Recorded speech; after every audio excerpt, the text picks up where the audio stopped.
स्वागत है आपका एक्सीलेंट क्लासेस की जियोग्राफी टेस्ट सीरीज में। आज का हमारा टेस्ट नंबर 9 टॉपिक है भारत में वर्षा। डियर एस्पायरेंट, अगर आपने पिछले टेस्ट नहीं दिए हैं तो आप जाकर सेम चैनल पर व्यू कर सकते हैं। आज हमारा टॉपिक है भारत में वर्षा। तो सबसे पहले हम समझते हैं कि भारत में वर्षा का डिस्ट्रीब्यूशन किस प्रकार से है, अर्थात किन क्षेत्रों में भारत में अधिक वर्षा होती है और किन क्षेत्रों में भारत में कम वर्षा होती है। तो आप जो रेड जोन देख रहे हैं वह भारत में कम वर्षा वाले जोन हैं।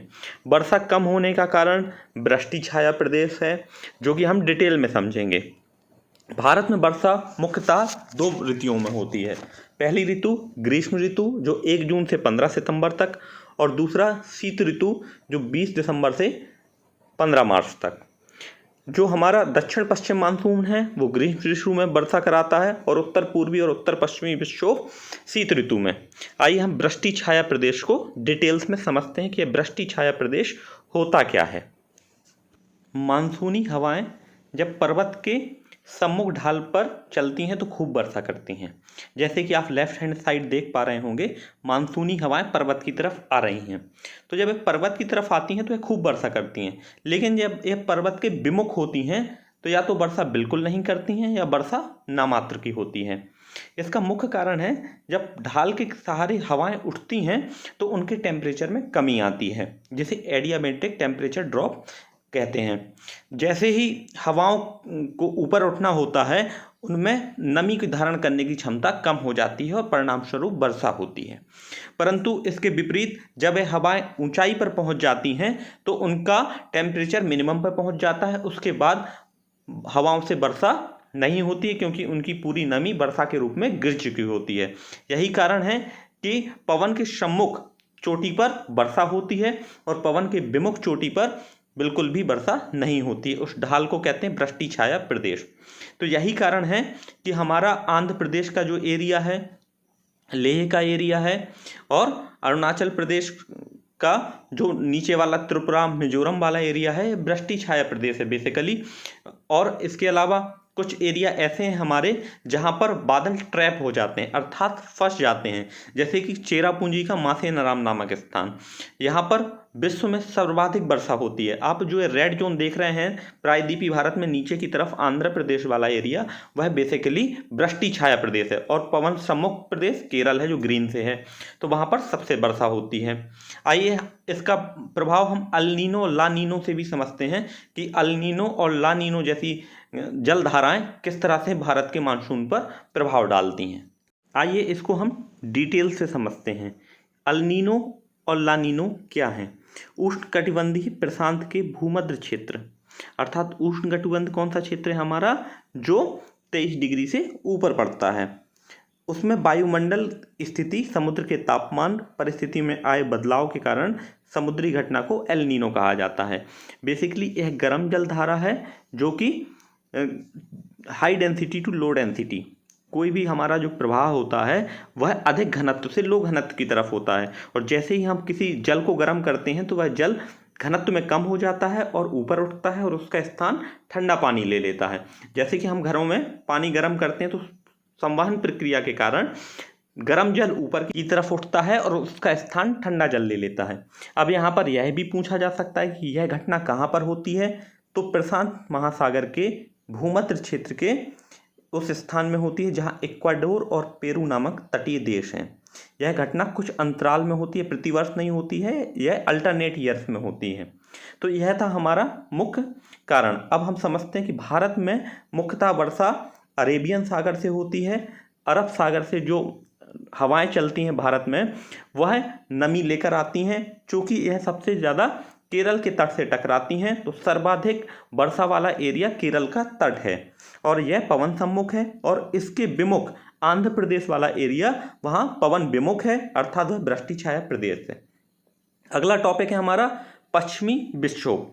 पश्चिमी विक्षोभ बेसिकली भूमध्य सागर से उठी हवाओं को कहते हैं। यह हवाएं बेसिकली ट्रेड पवन होती हैं, जिसको व्यापारिक हवाएं कहते हैं।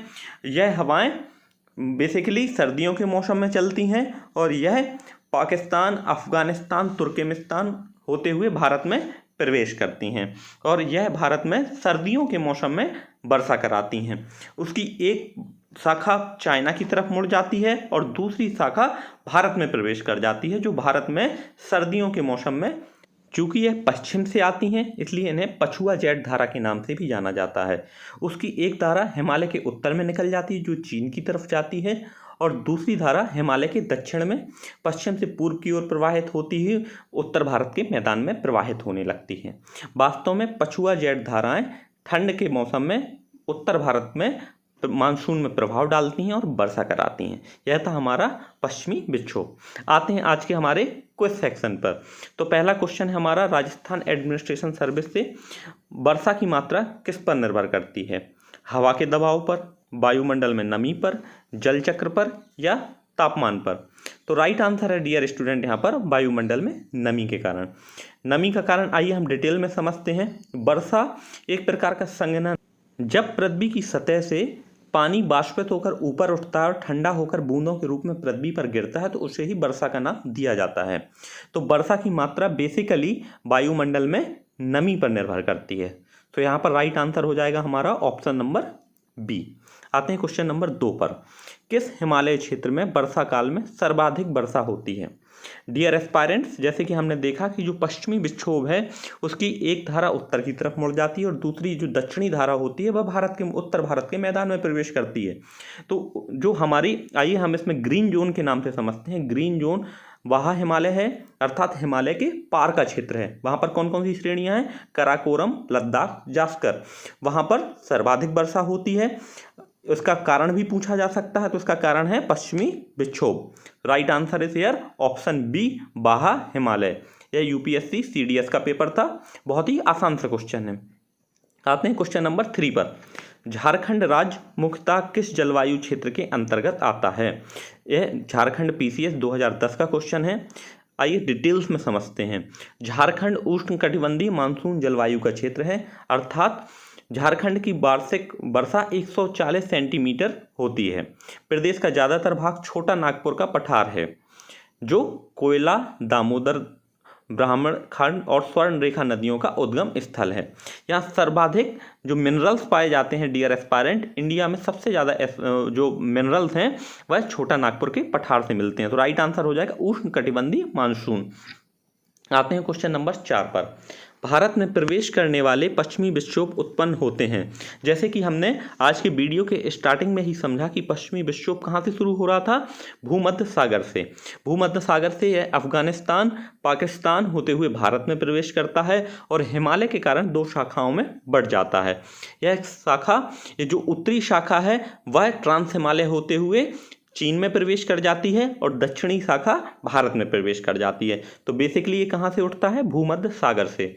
पश्चिमी विक्षोभ भूमध्य सागर से उठता है। Right answer is here option number C. UPPCS mains 2015 का क्वेश्चन है। आते हैं क्वेश्चन नंबर 5 पर। निम्नलिखित क्षेत्रों में कौन सा क्षेत्र मानसून की अरब शाखा से प्रभावित नहीं होता है? तो आइए सबसे पहले हम समझते हैं मानसून की अरब शाखा है क्या। बेसिकली भारत के पश्चिम में अरब सागर है और पूरब में बंगाल की खाड़ी है। तो छत्तीसगढ़ बेसिन जो डियर एस्पायरेंट है वह पूर्व की तरफ है, जबकि पश्चिमी घाट, दक्कन का पठार, मध्य प्रदेश यह सब अरब सागर से आने वाले मानसून को प्राप्त करते हैं। लेकिन छत्तीसगढ़ का बेसिन हमारा ईस्टर्न साइड पड़ता है और वह बंगाल की खाड़ी से मानसून प्राप्त करता है। तो right answer is here Chhattisgarh का बेसिन जो अरब सागर से प्रभावित नहीं है। आते हैं क्वेश्चन नंबर 6 पर। भारत के किस राज्य में मानसून का आगमन सबसे पहला होता है? यह एमपीपीसीएस प्री 2006 का क्वेश्चन है। अब डियर एस्पायरेंट हम ये जानते हैं कि भारत के उस राज्य में मानसून का प्रवाह सबसे पहले होगा जो समुद्र के निकटतम होगा, और दूसरा कारण ये है कि वह आने वाली नमी हवाओं को रोक पाएगा। तो हम लोगों ने स्टार्टिंग में डिस्कस किया था केरल से अरब सागर से आने वाली धाराओं को, केरल का जो घाट है पश्चिमी घाट वह उसको रोकता है। सर्वाधिक वर्षा केरल के पश्चिमी घाट पर होती है और यह कारण है कि पवन विमुख एरिया जो आंध्र प्रदेश वाला है वह वृष्टि छाया प्रदेश है, वहाँ वर्षा नहीं होती है। क्वेश्चन नंबर 7 पर आते हैं। उत्तर पूर्वी मानसून में सर्वाधिक वर्षा प्राप्त करने वाला राज्य कौन सा है? तो उत्तर पूर्वी मानसून में सर्वाधिक वर्षा प्राप्त करने वाला राज्य तमिलनाडु है। यह उत्तर पूर्वी से मतलब क्या है? यह बंगाल की खाड़ी से शुरू होता है और यह लौटता हुआ मानसून जाड़े की ऋतु में पश्चिमी विक्षोभ के साथ साथ उत्तर पूर्वी मानसून के साथ भी वर्षा कराता है। डियर एस्पायरेंट, तमिलनाडु किसका भाग है? कोरोमंडल तट का। अब यहाँ पर यह भी पूछा जा सकता है कि तमिलनाडु में वर्षा किस ऋतु में सबसे ज़्यादा होती है, तो यह जाड़े की ऋतु में, अर्थात नवंबर दिसंबर में तमिलनाडु में सर्वाधिक वर्षा होती है। तो option number C is right here. Question number 8 पर आते हैं। यह यूपीएससी ईपीएफओ 2011 का क्वेश्चन है। निम्नलिखित में से कौन सा स्थान सबसे कम वर्षा प्राप्त करता है? डियर एस्पायरेंट, लेह भारत का सबसे कम वर्षा वाला स्थान है। ऐसा क्यों है? क्योंकि यह वृष्टि छाया प्रदेश है। यह जम्मू कश्मीर राज्य में स्थित है। यह हिमालय श्रेणी के वृष्टि छाया प्रदेश में होने के कारण लेह नामक स्थान सबसे कम वर्षा प्राप्त करता है। डियर एस्पायरेंट, हमें सिर्फ यहाँ आंसर रटना नहीं है, हमें उसके पीछे का लॉजिक समझना है, क्योंकि अगर हम प्रश्न सीधा सीधा रट लेंगे तो परीक्षा में काम नहीं आएगा। जब तक हम उसके पीछे का बेसिक नहीं समझेंगे, हम उस क्वेश्चन को एग्जाम में सही से नहीं कर पाएंगे। क्वेश्चन नंबर 9 पर आते हैं। भारत में वर्षा अधिक होते हुए भी यह देश प्यासी धरती समझा जाता है, इसका कारण क्या है? भारत में इतनी अधिक वर्षा होती है लेकिन इस देश को फिर भी प्यासी धरती क्यों समझा जाता है? उसका राइट आंसर है डियर एस्पायरेंट, भारत में यद्यपि अधिक वर्षा होती है किंतु यह केवल मानसून के महीने में ही होती है, यह पूरी साल नहीं होती है। तो राइट आंसर है यहाँ पर ऑप्शन डी, सभी कारण हैं। वर्षा के पानी का तेजी से बह जाना, क्योंकि यह केवल मानसून में होता है, वर्षा के पानी की शीघ्रता से भाप बनकर उड़ जाना, और वर्षा का कुछ थोड़े महीने में ही जोर से होना, अर्थात केवल 4 महीने ही अच्छे से वर्षा होती है। आते हैं क्वेश्चन नंबर 10 पर। भारत की निम्नलिखित में से किस क्षेत्र में शीतकाल में वर्षा होती है? अब यह क्वेश्चन हमने पहले भी अटेम्प्ट किया है। यह कोरोमंडल तट पर होती है। देखिए, भारत के मैप के माध्यम से आप समझ पा रहे होंगे कि पश्चिम बंगाल की खाड़ी से उठने वाला हमारा मानसून जाड़े के दिनों में जनवरी फरवरी के महीने में उत्तर पश्चिमी भागों में पश्चिमी विक्षोभ के कारण वर्षा होती है। उत्तर भारत के मैदान में शीत ऋतु में वर्षा पश्चिमी या जेट धाराओं के कारण होती है। तो इसका राइट आंसर क्या हो जाएगा डियर एस्पायरेंट? उत्तर पश्चिम। Option number A is right here. शीतकालीन वर्षा किस कारण होती है? पश्चिमी विक्षोभ, और यह उत्तर पश्चिम में होती है। क्वेश्चन नंबर 11 पर आते हैं। भारत में सर्वाधिक वर्षा वाला क्षेत्र कौन सा है? यह उत्तराखंड ROARO 2016 का क्वेश्चन है। इसमें हमें यह बताना कि भारत में सर्वाधिक वर्षा वाला क्षेत्र कौन सा है। तो डियर एस्पायरेंट, अरब सागर के मानसूनी पवनें पश्चिमी घाट से टकराकर पश्चिमी घाट में 250 सेंटीमीटर से अधिक वर्षा करती हैं, जबकि बंगाल की खाड़ी का मानसून गारो, खासी और जयंतियाँ यह मेघालय में सर्वाधिक वर्षा करती है। जैसे कि हम जानते हैं कि मेघालय में स्थित चेरापूंजी 1102 वार्षिक सेंटीमीटर वर्षा के लिए वर्ल्ड में सबसे ज़्यादा वर्षा के लिए जाना जाता है। तो right answer is here. Question number 12 पर आते हैं। माथेरान जो कि सर्वाधिक वर्षा वाला क्षेत्र है, किस राज्य में स्थित है? तो यह मेघालय, मेघों का आलय अर्थात मेघों का घर कहाँ पर है? मेघालय में। यहाँ पे कौन कौन सी पहाड़ियों के बीच में है यह स्थान? माथेरान, गारो, खासी और जयंतिया यह पर्वत श्रेणी है जिनके बीच में बंगाल की खाड़ी से आने वाला मानसून फंस जाता है और जिसके कारण मेघालय में सर्वाधिक वर्षा होती है।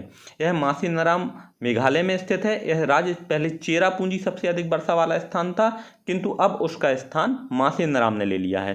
तो अगर ऑप्शन में आपको चेरापूंजी भी मिले तो उसका राइट आंसर होगा माथेरान। क्वेश्चन नंबर 13 पर आते हैं। अमृतसर एवं शिमला लगभग एक ही अक्षांश पर स्थित हैं, परंतु उनकी जलवायु में भिन्नता क्यों है? तो इसका आंसर हम जानते हैं, अमृतसर और शिमला की ऊंचाई अलग अलग है। चूँकि शिमला एक हिली स्टेशन है जबकि अमृतसर मैदानी इलाका है, तो इनकी ऊंचाई में कारण है उल्लेखनीय है कि 165 मीटर की ऊपर की दूरी तय करने पर 1 डिग्री सेंटीग्रेड टेम्परेचर कम हो जाता है। यदि हम 165 मीटर ऊपर जाएंगे डियर एस्पायरेंट तो 1 डिग्री टेम्परेचर कम हो जाएगा। अब शिमला चूंकि ये तो हिली स्टेशन है, तो शिमला इतनी अधिक ऊंचाई पे होने के कारण वहां पर टेम्परेचर में गिरावट आ जाती है, तो ऊंचाई में डिफरेंस, ऑप्शन ए।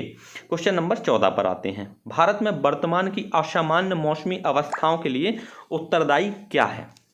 भारत में जो अभी असामान्य मौसमी अवस्थाएं चल रही हैं उसका बेसिक कारण है भारत में अल नीनो के कारण। हम लोगों ने स्टार्टिंग में समझा अल नीनो गर्म जेट धाराएं हैं जो पेरू और भूमध्य सागर के प्रशांत एरिया से निकलती हैं।